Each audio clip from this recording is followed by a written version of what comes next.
اور جب اس کتاب کو سنتے ہیں جو اس پیغمبر محمد صلی اللہ علیہ وآلہ وسلم پر نازل ہوئی تو تم دیکھتے ہو کہ ان کی آنکھوں سے آنسو جاری ہو جاتے ہیں، اس لیے کہ انہوں نے حق بات پہچان لی اور یہ اللہ کی جناب میں عرض کرتے ہیں کہ اے پروردگار، ہم ایمان لے آئے سو تو ہم کو ماننے والوں میں لکھ لے، اور ہمیں کیا ہوا ہے کہ اللہ پر اور حق بات پر جو ہمارے پاس آئی ہے ایمان نہ لائیں، اور ہم امید رکھتے ہیں کہ ہمارا پروردگار ہم کو نیک بندوں کے ساتھ بہشت میں داخل کرے گا۔ بس اللہ نے ان کو اس کہنے کے سبب بہشت کے باغ عطا فرمائے جن کے نیچے نہریں بہہ رہی ہیں، یہ ہمیشہ ان میں رہیں گے، اور نیکوکاروں کا یہی صلہ ہے، اور جن لوگوں نے کفر کیا اور ہماری آیتوں کو جھٹلایا وہ جہنمی ہے۔ مومنوں، جو پاکیزہ چیزیں اللہ نے تمہارے لیے حلال کی ہیں ان کو حرام نہ کرو، اور حد سے نہ بڑھو کہ اللہ حد سے بڑھنے والوں کو دوست نہیں رکھتا، اور جو حلال و طیب روزی اللہ نے تم کو دی ہے اسے کھاؤ، اور اللہ سے جس پر ایمان رکھتے ہو ڈرتے رہو۔ اللہ تمہاری بے ارادہ قسموں پر تم سے مواخذہ نہیں کرے گا، لیکن پختہ قسموں پر جن کے خلاف کرو گے مواخذہ کرے گا، تو اس کا کفارہ 10 ناداروں کو اوسط درجے کا کھانا کھلانا ہے جو تم اپنے اہل و عیال کو کھلاتے ہو، یا ان کو کپڑے دینا، یا ایک غلام آزاد کرنا، اور جس کو یہ میسر نہ ہو وہ 3 روزے رکھے۔ یہ تمہاری قسموں کا کفارہ ہے جب تم قسم کھا لو اور اسے توڑ دو،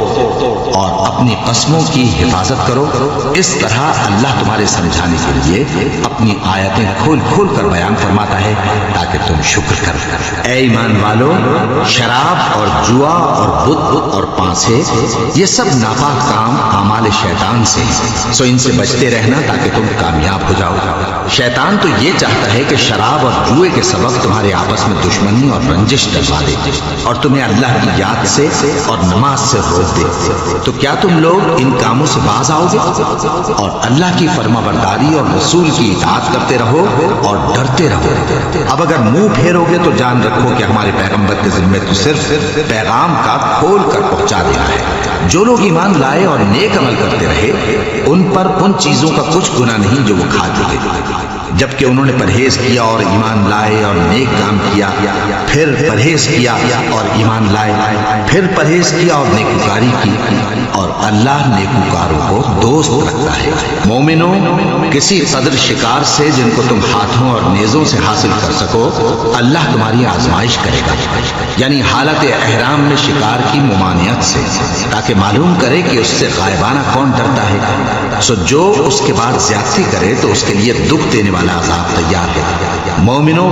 جب تم احرام کی حالت میں ہو تو شکار کے جانور نہ مارنا، اور جو تم میں سے جان بوجھ کر اسے مارے تو یا تو اس کا بدلہ دے، اور وہ یہ ہے کہ اسی طرح کا چوپایا جسے تم میں سے 2 معتبر شخص مقرر کر دیں قربانی کرے، اور یہ قربانی کعبے پہنچائی جائے، یا کفارہ دے اور وہ مسکینوں کو کھانا کھلانا ہے، یا اس کے برابر روزے رکھے تاکہ اپنے کام کی سزا کا مزہ چکھے، اور جو پہلے ہو چکا وہ اللہ نے معاف کر دیا، اور جو پھر ایسا کام کرے گا تو اللہ اس سے انتقام لے گا،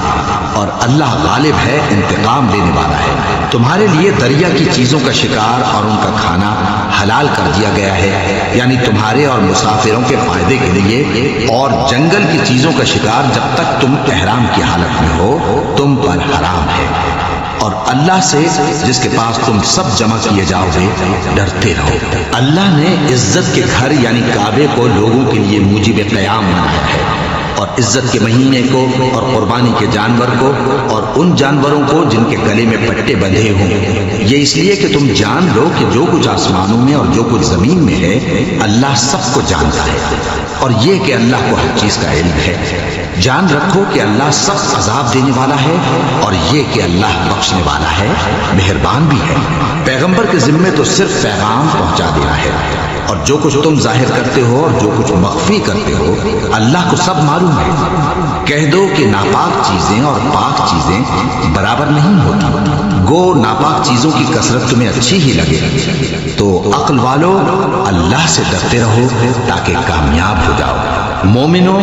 ایسی چیزوں کے بارے میں مت سوال کرو کہ اگر ان کی حقیقتیں تم پر ظاہر کر دی جائیں تو تمہیں بری لگے، اور اگر قرآن کے نازل ہونے کے ایام میں ایسی باتیں پوچھو گے تو تم پر ظاہر بھی کر دی جائیں گی۔ اب تو اللہ نے ایسی باتوں کے پوچھنے سے درگزر فرمایا ہے، اور اللہ بخشنے والا ہے، بردبار ہے۔ اس طرح کی باتیں تم سے پہلے لوگوں نے بھی پوچھی تھی، مگر جب بتائی گئیں تو پھر وہ ان سے منکر ہو گئے۔ اللہ نے نہ تو کوئی بحیرہ مقرر کیا ہے، اور نہ کوئی صاحبہ، اور نہ کوئی وسیلہ، اور نہ کوئی حامی، لیکن کافر اللہ پر جھوٹ باندھتے ہیں، اور یہ اکثر عقل سے کام نہیں لیتے۔ اور جب ان لوگوں سے کہا جاتا ہے کہ جو کتاب اللہ نے نازل فرمائی ہے اس کی طرف اور پیغمبر کی طرف رجوع کرو، تو کہتے ہیں کہ جس طریق پر ہم نے اپنے باپ دادا کو پایا ہے وہی ہمیں کافی ہے۔ بھلا اگر ان کے باپ دادا نہ تو کچھ جانتے ہوں اور نہ سیدھے رستے پر ہوں، تب بھی اے ایمان والو اپنے آپ کو سنبھالے رہو۔ جب تم ہدایت پر ہو تو کوئی گمراہ تمہارا کچھ بگاڑ نہیں سکتا۔ تم سب کو اللہ کی طرف لوٹ کر جانا ہے، اس وقت وہ تم کو تمہارے سب کاموں سے جو دنیا میں کیے تھے آگاہ کرے گا اور ان کا بدلہ دے گا۔ مومنوں، جب تم میں سے کسی کی موت آ موجود ہو تو شہادت کا نصاب یہ ہے کہ وصیت کے وقت تم مسلمانوں میں سے 2 مرد عادل یعنی صاحب اعتبار گواہ ہوں، یا اگر مسلمان نہ ملیں اور تم سفر کر رہے ہو اور اس وقت تم پر موت کی مصیبت واقع ہو تو کسی دوسرے مذہب کے 2 شخصوں کو گواہ کر لو۔ اگر تم کو ان گواہوں کی نسبت کچھ شک ہو تو ان کو عصر کی نماز کے بعد کھڑا کرو، اور دونوں اللہ کی قسمیں کھائیں کہ ہم شہادت کا کچھ عوض نہیں دیں گے، گو ہمارا رشتہ دار ہی ہو، اور نہ ہم اللہ کی شہادت کو چھپائیں گے۔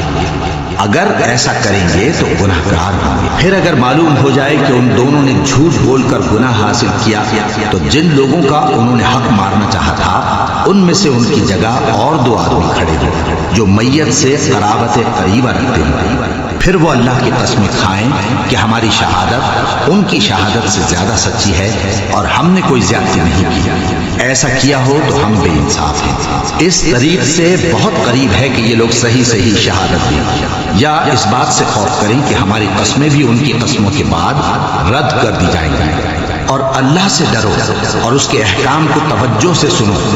اور اللہ نافرمان لوگوں کو ہدایت نہیں دیتا۔ وہ دن یاد رکھنے کے لائق ہے جس دن اللہ پیغمبروں کو جمع کرے گا، پھر ان سے پوچھے گا کہ تمہیں کیا جواب ملا تھا۔ وہ عرض کریں گے کہ ہمیں کچھ معلوم نہیں، تو ہی غیب کی باتوں سے واقف ہے۔ جب اللہ عیسیٰ سے فرمائے گا کہ اے عیسیٰ ابن مریم، میرے ان احسانوں کو یاد کرو جو میں نے تم پر اور تمہاری والدہ پر کیے، جب میں نے روح القدس یعنی جبرائیل سے تمہاری مدد کی، تم گود میں اور جوان ہو کر بھی ایک ہی نسل پر لوگوں سے گفتگو کرتے تھے، اور جب میں نے تم کو کتاب اور دانائی اور تورات اور انجیل سکھائی، اور جب تم میرے حکم سے مٹی کے پرندے کی شکل بناتے پھر اس میں پھونک مار دیتے تھے تو وہ میرے حکم سے سچ مچ کا پرندہ بن جاتا تھا، اور پیدائشی اندھے کو اور برس کی بیماری والے کو میرے حکم سے اچھا کر دیتے تھے، اور مردوں کو زندہ کر کے قبر سے نکال کھڑا کرتے تھے۔ اور جب میں نے بنی اسرائیل کے ہاتھوں کو تم سے روک دیا جب تم ان کے پاس کھلے ہوئے نشان لے کر آئے، تو جو ان میں سے کافر تھے کہنے لگے کہ یہ تو کھلا جادو ہے۔ اور جب میں نے حواریوں کی طرف حکم بھیجا کہ مجھ پر اور میرے پیغمبر پر ایمان لاؤ، وہ کہنے لگے کہ پروردگار ہم ایمان لائے، تو شاہد رہی ہو کہ ہم فرما بردار ہیں۔ وہ قصہ بھی یاد کرو جب حواریوں نے کہا کہ اے عیسیٰ ابن مریم، کیا آپ کا پروردگار ایسا کر سکتا ہے کہ ہم پر آسمان سے کھانے کا خوان نازل کرے؟ فرمایا اگر ایمان رکھتے ہو تو اللہ سے ڈرو۔ وہ بولے کہ ہماری یہ خواہش ہے کہ ہم اس میں سے کھائیں اور ہمارے دل تسلی پائیں، اور ہم جان لیں کہ آپ نے ہم سے سچ کہا ہے، اور ہم اس خوان کے نزول پر گواہ رہیں۔ تب عیسیٰ ابن مریم نے دعا کی کہ اے ہمارے پروردگار،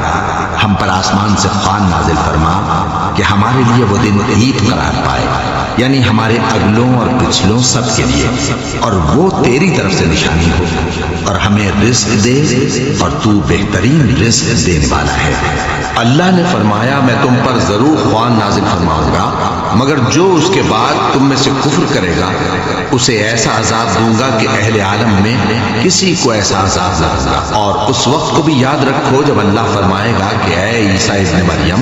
کیا تم نے لوگوں سے کہا تھا کہ اللہ کے سوا مجھے اور میری والدہ کو معبود مقرر کرو؟ وہ کہیں گے کہ تو پاک ہے،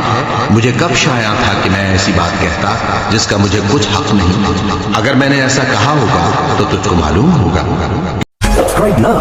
and press the bell icon. Never miss an update. Never miss an update.